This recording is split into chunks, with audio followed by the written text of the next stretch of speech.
Good morning, everybody. Welcome to this edition of the Weekend Wrap-Up. It's here June 3rd, 2024. Josh, we're a little late coming out with this, but we had some situations over the weekend that would not allow us to be here. Had a little medical emergency in my family, and we couldn't be here Saturday morning, Josh, but thanks for all your coverage of this wild weekend, man. We had a wild weekend, and it's the Monday weekend update, so we're going to cover the weekend. So coming after the weekend, we've got even more to say today. So absolutely. Alert the affiliates, we may be going a little long today. So.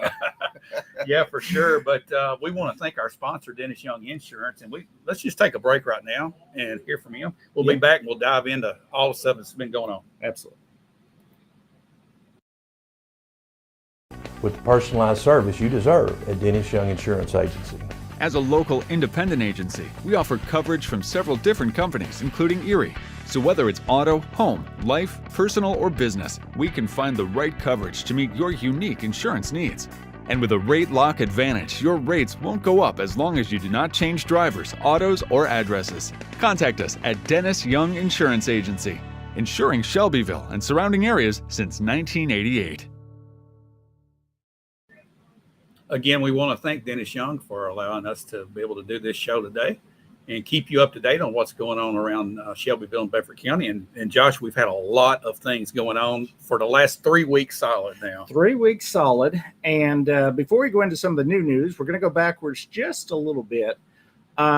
We've been hearing a lot behind the scenes, also seen a couple of Facebook posts discussing some of what we've covered in the last couple of weeks, some of which hasn't been covered anywhere else or has been covered differently other places. Oh, yeah. And if you even listen on the radio now, there's an ad out there that says there's a lot of false narratives going around. We've heard the words misinformation. We've heard false news, fake news, like Trump used to call it. And we just wanted to put out there that we don't have any kind of agenda to spread anything other than information that's not getting to the public a different way. Right. And in that spirit, going across the bottom of your screen right now is the telephone number. This is my personal cell phone number, 615-480-2608. If we say something today or have said something in the past that we get wrong, we're live, we make mistakes. Sure. Shoot me a text and say, hey, you talked about this the other day. You misspoke on this. You gave a bad number. We'll correct it. We'll come right back on the air and we'll set the record Josh, straight. I would like to say this. I appreciate you digging into so many things that you actually have documentation, or we even actually have video clips, and we actually have witnesses and and sources that are reliable. So we don't want to put anything out that would misrepresent what our sources or what our videos or our documentation refers to, and we want to make sure we get it right. Because people deserve to hear accuracy.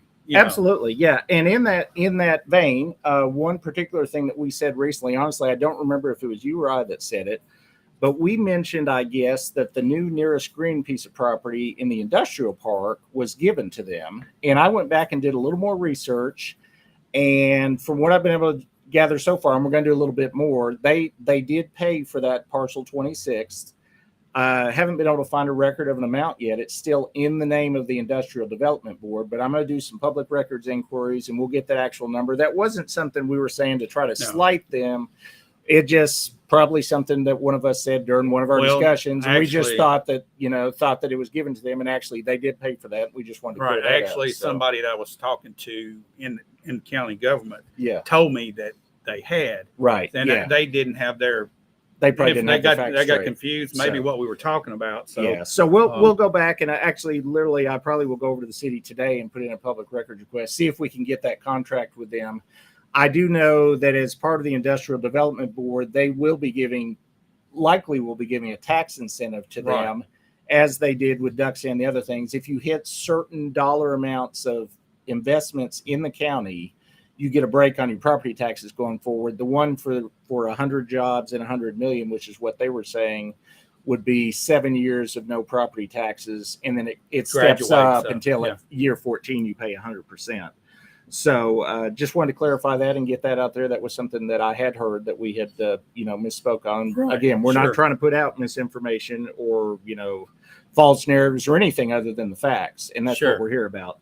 And then I want to go one more place backwards, just real quick before we move forwards. And I can already see in my head the comment that we're about to get on this, and it's going to say, "This has already happened. Move on." And I know who's going to post it, and I appreciate you, whoever you are, and you know who you are. But I'm going to talk about it anyways, real quick.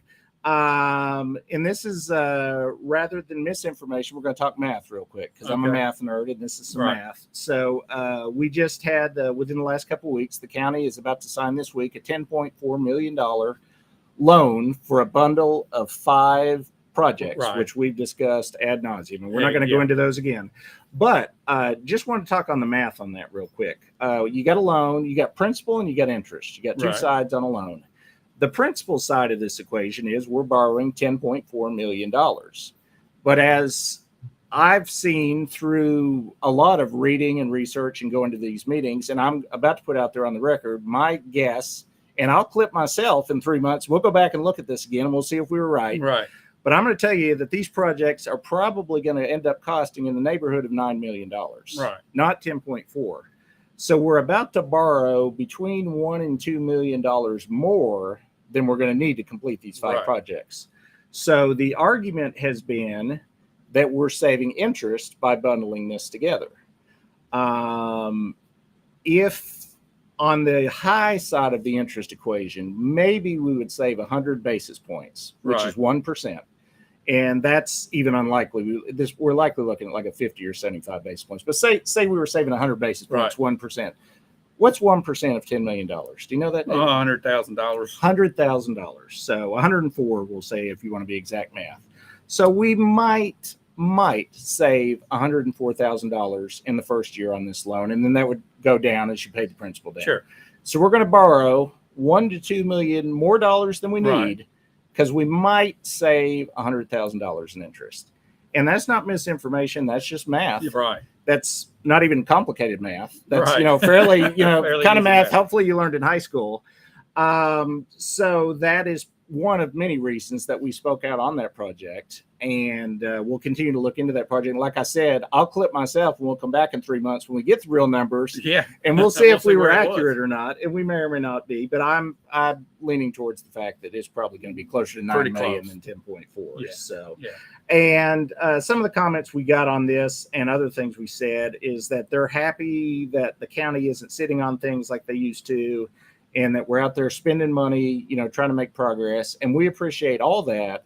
But at the same time, there's processes in place, checks and balances, and it doesn't hurt to slow down a little bit, because again, we could have borrowed less money if we'd drawn this out another 2 or 3 months. And I think you could have had unity.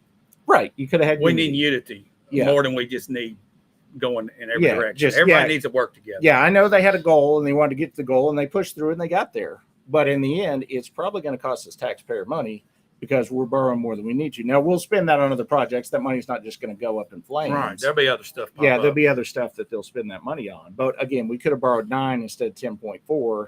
And the little bit of interest that we saved by that bundle was nowhere near what we're going to spend on the principal side of the equation.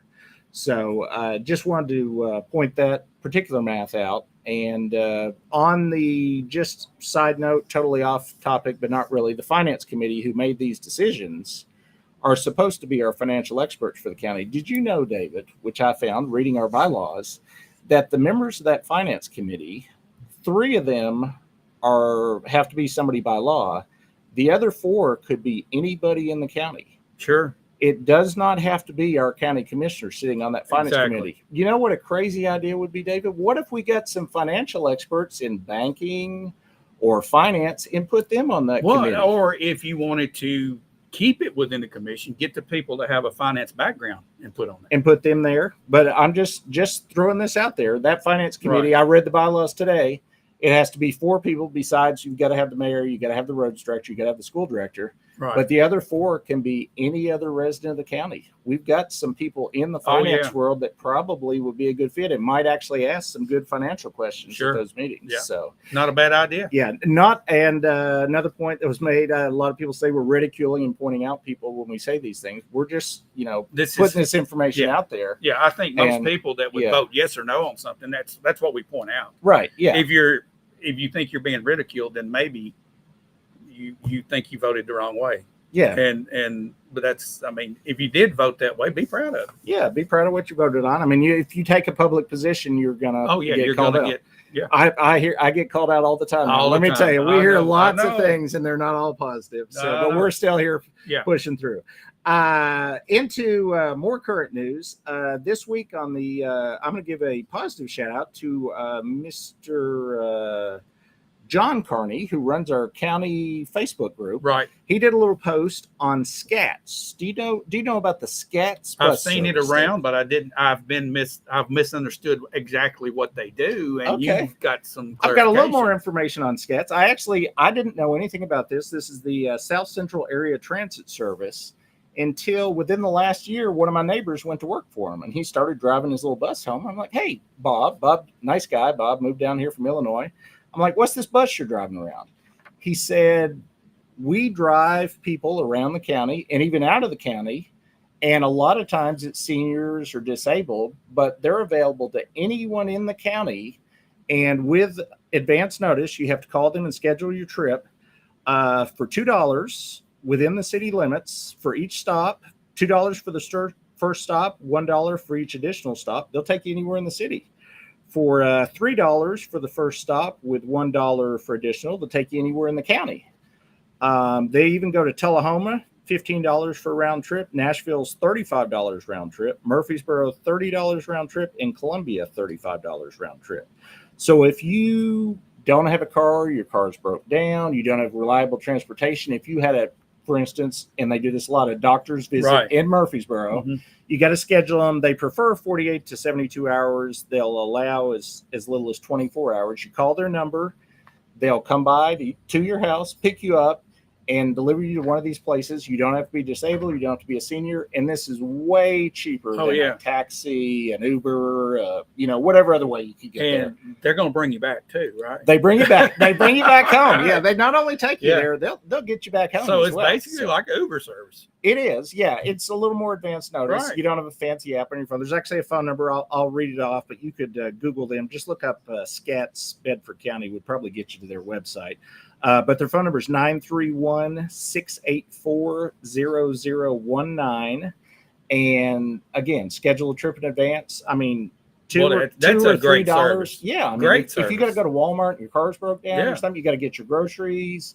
You can't beat that price. No, so, that's an awesome program. Yeah, that's good stuff. So end of the week that just happened. We're already at a Monday, but last Monday was an important day on the calendar. It was Memorial Day. Everybody took the day off. Everybody takes the day off. It's a long weekend. If you get a boat, most people this is the first weekend, they get the boat on the lake. You got a grill, you fire up your grill.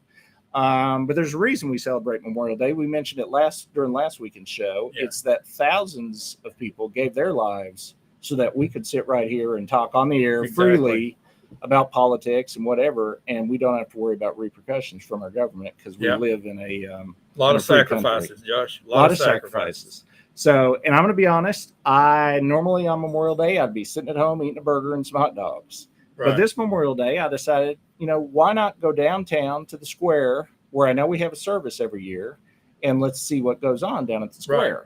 And I had heard it announced. It was announced on the commission floor May 14th by our county mayor that the veterans were having a service. There actually was a spaghetti lunch after. I did not go to the spaghetti lunch. I wasn't hungry yet. I should have gone because it's $10 to the veterans, but I did not. But I did go to the service. And the part that shocked me, David, was, and if you're one of the ones that's worried about being ridiculed, to point it out, close your ears, because this is the point. We're going to point somebody out. We're going to point out a lot of people right now, which is our county commission, county mayor. There was not one person from our county commission nor our county mayor at this service that was announced on the commission floor. And it was disappointing. Yeah. This is the kind of thing, and there's a lot of, let's just say it. There's a lot of ribbon cuttings and photo ops that go on in town, and we get a lot of people with their picture taken here and a picture taken there. But this is an actual event that's important, that recognizes those that gave their lives for us to be here. And nobody from the commission or the county mayor made it. And honestly, and I'm going to call out my friends in the city council, nobody from the city council made it either. Yeah. And that was sad. And not a lot of people from the community made it. It was a few dozen people. I tried to count. It was more than I could count. I would say it still was under 100 though. I'm I'm ashamed to say I wasn't there. I forgot that it was going on, Right. and then we planned something else, and I couldn't be there. So, and I mean, I'm calling out myself yeah. again because I had never been, and normally I would sit at home and eat hamburgers, hot dogs. But it's a shame that we couldn't get more than 75 or 100 people down. It was beautiful weather. It was perfect weather. It was not even hot standing in the sun. The service lasted, I think, 55 minutes. They brought in a great speaker, a retired that's what I colonel. understand. He gave it was a tearjerker. I mean, there was not a dry eye there when he got done speaking. And shout out to our city mayor, Randy Carroll, who's a veteran, Navy veteran, right. As is my dad's a Navy veteran. He was just here in town. And it was a great service. And I hope that by pointing this out this year, that maybe at next year's service, I think we need to have a lot bigger crowd down on the square for that. I think it's important, and that we should be able to. Well, we're going to help get the word out and encourage. And we should have announced it more ahead of time. And I had heard it on the commission floor, but it did not get publicized well. I will say that it didn't get a lot of Facebook coverage. Well, it deserves the coverage. It deserves the coverage, and I think that's important. So I think we'll get there definitely for next year. And this is going to tie in a little bit to the next thing that happened on my calendar, anyways. Tuesday evening at 4:15, we had our monthly financial management committee meeting of the county. And it was mainly our normal reports and everything. There was some budget discussion, which maybe we'll talk about briefly in a second. But we want to play a clip and talk about something that happened at this meeting that was not on the agenda and just kind of came out of left field. Clip one. Commissioner Vick and I presented last week to the committee requesting a parking place for our veterans. And I was in the hayfield and didn't get to go, but after I heard the verbiage, it kind of lit a fire under me. It brought back every bad memory that I had when I was in service. January of 1968, when I returned home to Bedford County from Vietnam, I was one of the lucky ones. All the rest of the lucky ones that came home with me were exactly like me. We got treated worse than dog poop, folks. It was terrible, and it's still terrible. And last week brought every bit of this back in my memory. Now, a few years ago, our county commission voted to refurbish the courthouse, the parking around it, reline it, and everything. I was one of the commissioners that voted to do it. When we did this, we accidentally left off the parking place for our veterans. Folks, we have disrespected them, we have disgraced them, and it's bad. Now, what we need to do is restore their parking place. All right, so that was just I didn't want to clip the whole thing. He gave about a 5-minute talk about the parking space at the courthouse for veterans. First, if I had a hats off to Commissioner Tony Smith for his service in our military. Sure. Really respect that and appreciate his service. However, he said, as he stated there in his own words, a few years ago, they redid the courthouse, and I guess originally there was a parking space marked just veterans parking only, and they forgot about it. So now we want to put the parking space back, which is great, and everybody is going to be for that. That's going to be an 18-0 vote when the time comes correctly. However, this exact parking spot, which we're going to play a clip in a minute, but we're not going to get there quite yet, was discussed at the meeting the week before, the rules meeting, and then there's also a courthouse and property committee. And they started to take action on it. They talked to the Veterans Administration officer. We've got a new one here in town over our Veterans Affairs. And we're gathering information as far as, do we want to put 1 or 2 spots? Would it be more appropriate to put it over by the wheelchair ramp so that disabled veterans could get into the courthouse through a ramp? Or as the original request was, to put it in front of the Veterans Memorial there. But if you're over there, you've got to go across bricks and over to the ramp. It may be harder if you were disabled. So there's some logistics there. There was some logistics there that had to be worked out. But if you listen, the clip we just played, you would have thought they spit on every veteran that was in the county and just, were awful and said awful things. So let's go back a week and hear the actual discussion at the meeting a week prior and just hear what they had to say. under new business, there was a resolution submitted, but there's no resolution needed. We do this as a committee.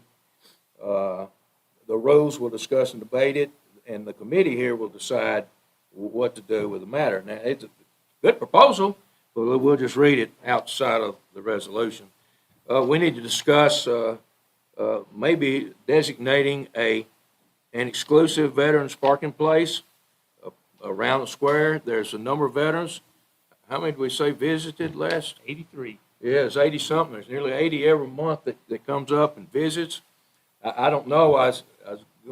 I know that Mike Bruce was saying about moving out. We'll get with Ben Ely and see if he thinks there's a need. And I don't know. Of course, there's a lot of demand for spaces. And then I don't know how many of those spaces are the counties or the cities. And we've rustled around with parking spaces around this courthouse for years. But that needs to be looked at and studied. I don't know if we need one or two. I don't know if the veterans have been a part of this or, whether he thinks there's a need for it or not. But we need to look into it. I think it needs to be studied and debated. And what anybody else has to say here, but we need to get some more feedback from anybody else, the veterans or anybody else that wants to comment and be a part of the legislative process. Okay. All right, Josh. So that was 1 week prior to the first clip that we played you. And at that meeting, it was on the agenda to discuss the veterans parking spot, which they did. Did you hear anything offensive to veterans in there? Did it sound like they were talking down? I mean, there was actually some dialogue with the director. There was dialogue there. He was unsure about what they wanted. He was unsure about what they wanted. So a couple points here. A few years back, they refurbished this. So this is not something that's popped up and is a massive emergency. This happened. There's not been a spot there for several years. Right. So, which is unfortunate. It should never have happened. They shouldn't have forgotten about the veterans to begin with. But they put it on an agenda. They were moving forward with it. And then all of a sudden we decided, well, you're not moving fast enough. So we're going to skip your committee. We're going to go to the finance committee and we're going to ram it through. Does that sound like anything that happened recently at all, David? Does that bring back any kind of memories? Yeah. Well, let me tell you, there was some commissioners at the finance meeting that normally would not have been there because of the budget discussion, and we're not bringing clips of that. You go back and watch the meeting. They spoke up and said, "Hey, nobody's disrespecting our veterans. Everybody wants a veteran space. If we could, we'd circle the courthouse with veteran spaces, but we do have to have parking for other people. Right. But there's no reason to rush this through in some kind of I hate to say it, but I'm going to say it, political grandstanding almost, to say that, we're disrespecting veterans. Nobody's looking to disrespect the veterans. Nobody. And everybody up there in that room is for it. And honestly, I debated. I went on Amazon and looked what a veterans parking sign was. I think it was like $30 and then a stake. I thought about buying one, just going to stick it out myself in the interim. But if there's a logistic issue about getting it to the ramp or whatever, right, you could put a sign up real quick and just have one reserved today while that's being worked out. It's not a complicated deal. But this was just, again, if it was that important to Commissioner Smith, he should have come to the meeting where it was on the agenda. He actually called out Commissioner Farrer for not coming to the finance meeting where the parking space wasn't even on the finance agenda. He brought it up off agenda and then pushed it through. It's just, it's unfortunate. It's more of the same back and forth that we've got between a couple sets of commissioners. That's really, it's disheartening for those of us that are out in. Well, it tosses our bylaws out the window as well. It does that. And then it just, you just feel bad. I mean, all these people should be representing the same people. All of them are for veterans. Why not just let the process play out? You use students as hostages on the first deal, right? The bundling situation, which I am not going to bring up again. Yeah, we're not going to mention that again. And then you use veterans, and now we're going to use veterans and say, hey, you've got to vote for this, immediately, or you're disrespecting veterans, which nobody's trying to do. No, so it was it's not really. Yeah, it was unfortunate. We're going to see where it goes. It is on the agenda for the June commission meeting. Everything on that agenda has supporting paperwork with it, except for this particular motion. There's nothing in there yet. I'm assuming it's going to be a piece of paper they're going to lay on the commissioners' desks at the event, and then we're going to see where the discussion goes. But just know that if you've got a commissioner that votes no on this, that they're not going to be voting no because they hate veterans. None of them do. Exactly. They're going to be voting no because the way this process has been circumvented again. Right. So later the same evening, an event that honestly I should have gone to if I knew what was going on, but didn't hear about until Thursday. We had our first county planning commission meeting since November 28th, 2023. That's a long haul without a. That's a long haul. And I got contacted Thursday evening by one of our, somebody connected with our county planning commission. And exact words that I got on the text were, I feel like there was some shenanigans at this meeting. Why don't you look into it? So I looked into it, David. I'm sure you did. You look into things, Josh. Yeah, I looked into it. It was not as shenanigan-y as they thought it was. Any chance you can pull up that map? We're going to talk about a particular piece of property that was on that agenda. And while David's looking for the map, we'll talk about it. Hopefully the microphone's going to work. This is our first attempt at doing this. Hopefully you can still hear us. I think you can. Piece of property on the very north side of the county. This is up against Squire, very close to Squire Hall Road. 41 acres, currently zoned A1 agricultural. And the request was to rezone it to a mix of M1 and C1. A couple issues with that request. One, this piece of property is in what is called the Shelbyville Gateway Overlay District. Right.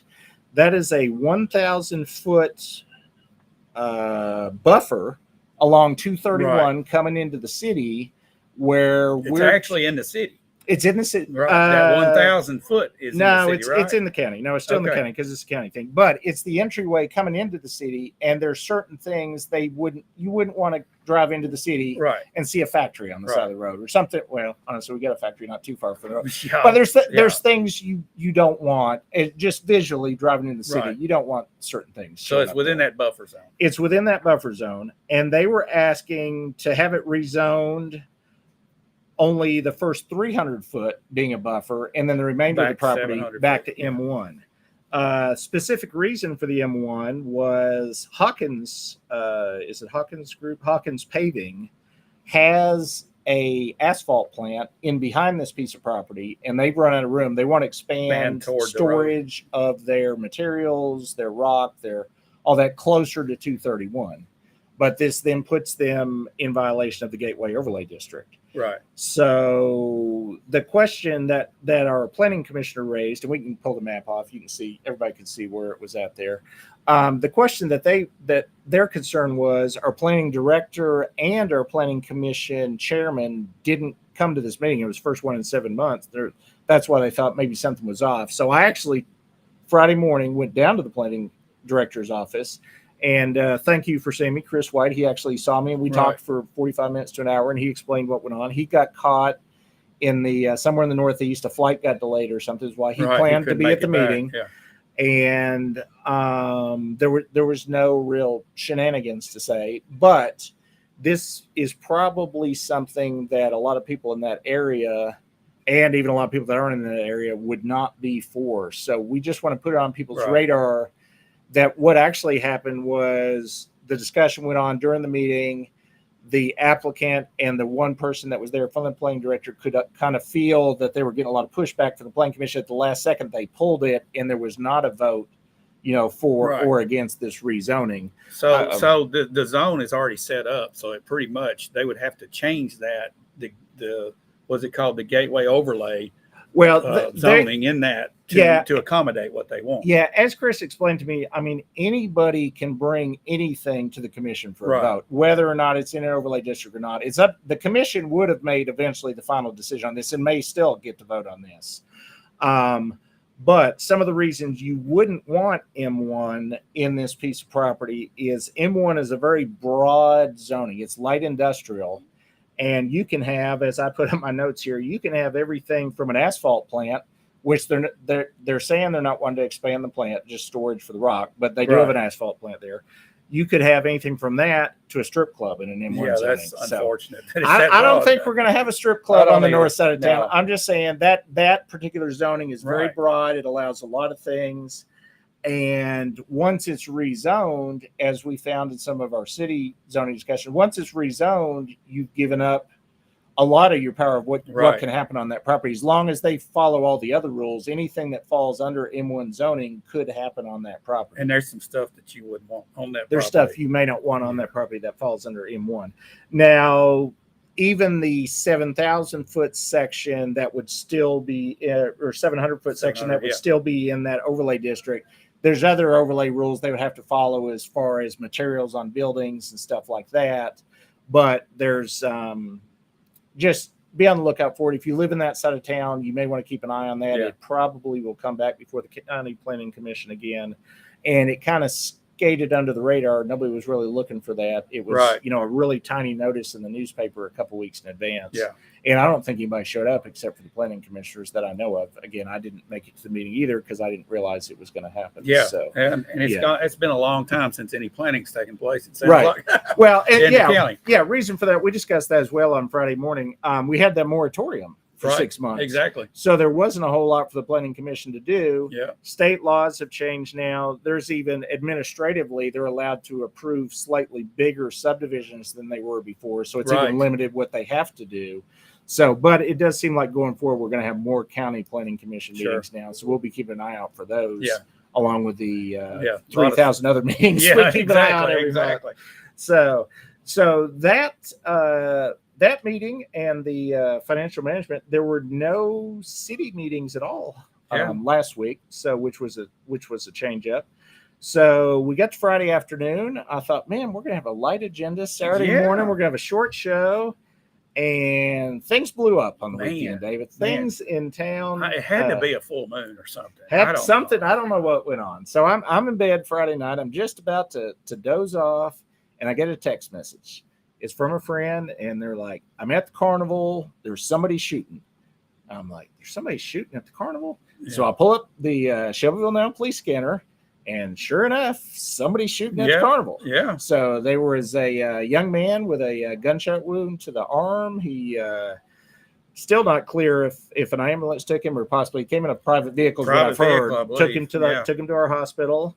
And my friend that was there said everybody obviously scattered. Police showed up from everywhere. It was a mess. Yeah. They started looking around trying to find Find who it was. From what we've heard, police are pretty sure they know who did it, Right. but we've not heard, and we're fairly sure they've not actually apprehended him and yet. more than So, likely a juvenile. yeah, more than likely a juvenile. It seems like this was two groups of juveniles. There may have been some previous altercations between them. And just really unfortunate because, I mean, Friday night, carnival, you know, there had to be a lot of younger A lot kids of there. It wasn't that, it was kind of late. I mean, if I had little kids, I wouldn't have them there. It was about Yeah. 10:30-ish, 10:20, 10:30. And just really It was getting sad. close toward the close down of the park, I'm sure. Yeah. And you would think that, it's just, you think that here we are in the city limits of Shelbyville, that you can take your family out and be Oh, safe sure. Yeah. on a weekend like this. But it's Right. a different world we live in, Josh. It is. Yeah. This isn't, you're not thinking you're downtown Nashville where you need to have a bunch of police around because you're scared for yourself. You're thinking Right. small town USA, you're out at the carnival.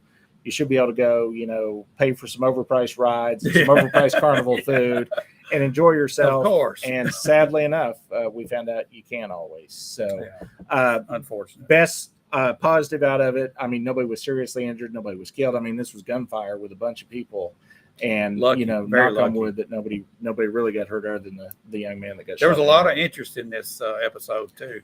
There was, yeah. We as soon as I got verified, double verified with the police scanner that what was going on, we posted about it and got the word out so people knew what was going And on. a lot of people that were there chimed in, and a lot of people were there. A lot of people saw witnessed what it. happened. Yeah. So, yeah, really unfortunate. And then, so, I mean, that was enough for one weekend. We Yeah. thought surely that's enough. And so I get up Saturday morning and I'm listening to the scanner because I'm hoping that they're going to catch the young man from the night Right. before. And then And lo and behold, we had a stabbing in front of Gateway Church on Saturday morning, and that was even sadder. The poor gentleman that got stabbed, he did not survive, obviously, as has been covered extensely around the area. The lady that did it, she ran from the scene. They were on the scanner all morning. They were all over town. There were Right. different addresses that she'd been connected to in the past. Her father had lived here in the past. They were at different places looking for, they had a vehicle. Yep. They had a tag number. Some extensive police work went a into lot of this police one. work. And A lot of man, police work. Yeah.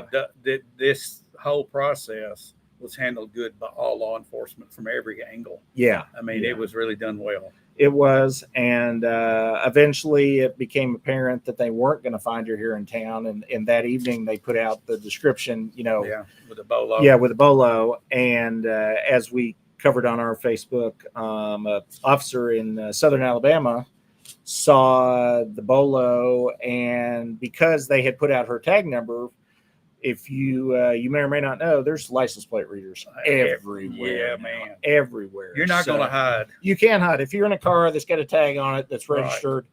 They can find you anywhere. You drive down the interstate, you're fried, and that's what she did. Yeah, so she did. She drove down highways. I mean, she got picked up everywhere. And license plate scanners, they just tracked the direction of travel. Right. And the officer in Alabama saw which way she was headed. They kept an eye out for that particular vehicle, found her, and fortunately were able to take her into custody. And they said her son was with her. They were able to safely get him as well. So that part of the story ended well. Now we'll see going forward. There's a lot of chatter online about motive and all that. We're not going to get into that. Yeah. We don't know the facts. A lot of hearsay. A lot of hearsay online.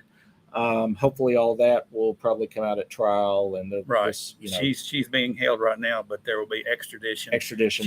She was arrested. The charges were fugitive from justice at that point. So now that I'm sure she'll be brought back and charges will be filed for whatever they decide to go with. Yeah, absolutely. So that was our week. Crazy weekend week. After the week was calm, and we thought it was going to be calm, and then as we say every week, something comes out of left field, and boy, did it. Man. So, hopefully things don't go as crazy this coming week. But before we talk about what's coming up in the coming week, let's hear from our sponsor one more time. With the personalized service you deserve at Dennis Young Insurance Agency.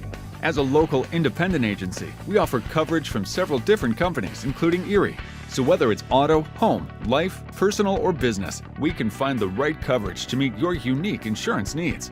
And with a rate lock advantage, your rates won't go up as long as you do not change drivers, autos, or addresses. Contact us at Dennis Young Insurance Agency, insuring Shelbyville and surrounding areas since 1988. Again, thank you, Dennis Young Insurance, for allowing us to have this weekend wrap up on Monday. Our Monday wrap up of last Josh, weekend. I know we've got some events coming up. Let's go over those real quick. We've got a few things coming up in the city this week. It's already Monday, so this is now tomorrow night, Tuesday evening at 5:30, and then again at 6:00 p.m. The city. The 5:30 is the city budget first reading. It's an ordinance, so it has to be voted on and heard twice. So I guess they do a first reading early. And then at 6:00, they've got their study session. Both of those meet at the old Chamber of Commerce building across from the dinner table. On the study session agenda, a couple items of interest. Final vote on the updated loitering ordinance. That's the one that outlaws camping and storing of personal property on public property. Right. There's a group here in town, the Renters Group, Bedford County Listing Project. Right. And I've seen a lot of online traffic that they plan on bringing a group and speaking out against this particular. My question, Josh, is what's that got to do with renters? They're not renting this property, so this is not speaking out on They're behalf speaking out of on the behalf homeless? of the homeless. I will say that our police chief spoke at the last study session, and this particular ordinance is not as bad as it seems. And what I mean by that is they can currently already, if you're down there camping right now, they can arrest you for trespassing. If they arrest you for trespassing, they have to take you to the jail. Right. This new ordinance is a city ordinance, so they can issue you a fine or a citation. And I think these city fines are like $50. Right. I mean, but if you're homeless, you're not going to jail. Yeah, but they don't have to haul you to jail. This is a a more humane method to try to clean up. It's tailored, around it's the tailored river. for the homeless. Basically. Yeah, it is, without having to lock them up. They're actually trying to clear them off of these, off the river where there was a mess and stuff without actually It's having to lock them up in dangerous down jail. there too, So Josh. it's really dangerous. It's and obviously we need a lot of help for the homeless around here. We don't have a shelter and that type of thing. Sure. But they're not. This is, and it's going to be portrayed by the people that speak tomorrow night probably as we're out here attacking the homeless. But they've actually set this up. It's kind of an interim method that they can find them or whatever without having to lock them up at the county jail.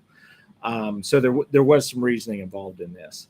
And then one other thing that ahead of time, which you don't ever know till the meeting happens, something will pop up that we're not expecting. Of course. But another thing, just a little note of interest on there was a line item about a change order on the North Britton Street project. I thought that was complete. One, I think it's complete, or it's pretty close to complete. But two, maybe 2 months ago, they came with what was at least the second change order. Right. And they said, we've done the math and there is no way we're going to spend more than this amount. And the council approved it. So if they come back tomorrow night with a higher amount and want more money, I'll be curious what the reasoning is for that. And we may have to pull some clips from that. It seems like this. They just keep uncovering stuff. Yeah, they keep fix. Yeah, they kept finding problems stuff. as they get into that project. And if they're back asking for money, which is what the line item seems, we don't know until they actually present tomorrow night. That'll be an interesting discussion. And then going forward a little further in the future, but just something to note, Friday, June 7th and Wednesday, June 12th, the city budget work sessions will also happen. Those, unfortunately, both of those are at noon when most people can attend. Right. But at the same... will those be live streamed? Honestly, I don't know. If they are, we will restream it. We'll restream if they are. If not, I'll yeah. be there in person and we'll cover it that way. But those will be discussions. City council, the mayor, and everybody will be there, and they'll discuss what's coming up on the budget and debate the different items and what makes the cut. What not everything makes the cut every year. Yeah. So yeah, they've got to prioritize. I call this time of the year tax increase season. I mean, that's what I'm looking at. Are we going to get hit with more taxes? I've not heard any of the discussion from the city side yet, so I don't know. We'll wait and see how that goes. I would, knowing most of who we've got on the city council, it's unlikely that they're going to bring forward a tax increase, but you don't ever know till it happens. Right. So, then Thursday evening, June 6th at the Ag Center, we've got an event that we're going to be at 6:00. It is the Conservatives of Bedford County potluck dinner. And you might have a little more information. What's going on there, David? Well, everybody bring a dish. Going to have a fellowship of people of like mind that consider themselves conservatives. It's just a gathering for people to get together, have fellowship, maybe sit down and talk about some of the things that are going on in our country, in our state, in our county. And just talk about conservative principles that we stand on. Yeah. Be a good time just for everybody to meet. Yeah. So if you want to come out, Ag Center, Thursday night, 6:00. No cover charge, but if you want to bring a donation at the door, donations are going to be taken for the organization as we grow. So, yeah, absolutely. And then coming up this coming weekend, the final weekend of Young Frankenstein at the Fly Arts Center, June 7th and 8th at 7:00 and June 9th at 2 p.m. I've not been to one of these shows yet, but I hear they're great. They're good. Yeah. And this one seems like they had it this past weekend. We've got some talent around here, Josh, that gets put on display, and people are missing out a treat. It's been a while since I've been to one, but we have had this for some time now, and people are missing out. If you're new to the area, it's a good event to go to, and it's not very expensive. And everybody's saying, "Hey, we don't have anything to do." Well, here's something to do. There's something to do in town. Here. Yeah, and then a little further out of town, it's the and I'm going to mispronounce it. I think it's Ross. It looks like Rouse, but it's Ross is the pronunciation. Yeah. Ross has their the Ross Community Center has their ice cream supper Saturday, June 8th, 5:00. 125 Smith Chapel Road. I hear they have homemade ice cream, homemade, hand cooked grilled burgers, and all this. Yep. It's a historic community center. Right. They do this as a fundraiser every year to raise money for the upkeep of the building and whatnot. And just another thing, if you're just looking for something to do on a weekend, it seems like a nice family-friendly event that you can go to. It's homemade ice cream season now. Buddy. Yeah, so this, perfect. After Memorial Day, it's homemade ice cream. Homemade ice cream season. So there you go. So looking a little further forward, no dates on any of this yet that we're going to cover, but we did at that finance meeting I got my massive county budget. It's several inches thick as usual. I've not had a chance to delve into it yet. But in the upcoming weeks, we'll start discussing some of the numbers, what we're looking at, what we think the county. It's always commission an is looking at. interesting document to look It's at. always an interesting document. As was presented at the finance meeting, they are not proposing any kind of a property tax rate increase. As we heard when we mentioned that from some people, That's some good news. Yeah, that's good news. We did hear from somebody that had gotten a reappraisal on their property, so they're going to pay a little more. But reappraisals only happen if they can come back. If you've had some kind of visible improvement in your property since the last appraisal. So you're going to improve it, hide it, right? hide it where they can't see it from the street. No, we didn't say that. We did not condone that. We would never suggest that. We would but never if say you were to, never mind. If it were in the backyard behind a fence, they couldn't see it. They may or may not. No, but they probably will. They're watching. They're watching. I don't know. Do we have a drone yet in the county? I don't know. Do they have a county drone? It's a mystery. It's hard to say. So, all right, but that's what we're looking forward to. We've kind of covered what happened on the week going backwards. I think that's about all we got to say for today. And this weekend coming up, hopefully we'll take this week and go backwards and look at it again. Yeah, hopefully we'll be back live on Saturday morning, good Lord willing. And if not, barring any emergencies, barring any family emergencies. And if not, just like we did today, we'll find a way to get the information out there. Thanks, guys, for watching. And again, we thank Dennis Young Insurance. We'll be back again real soon. Thank you, Josh. Yeah.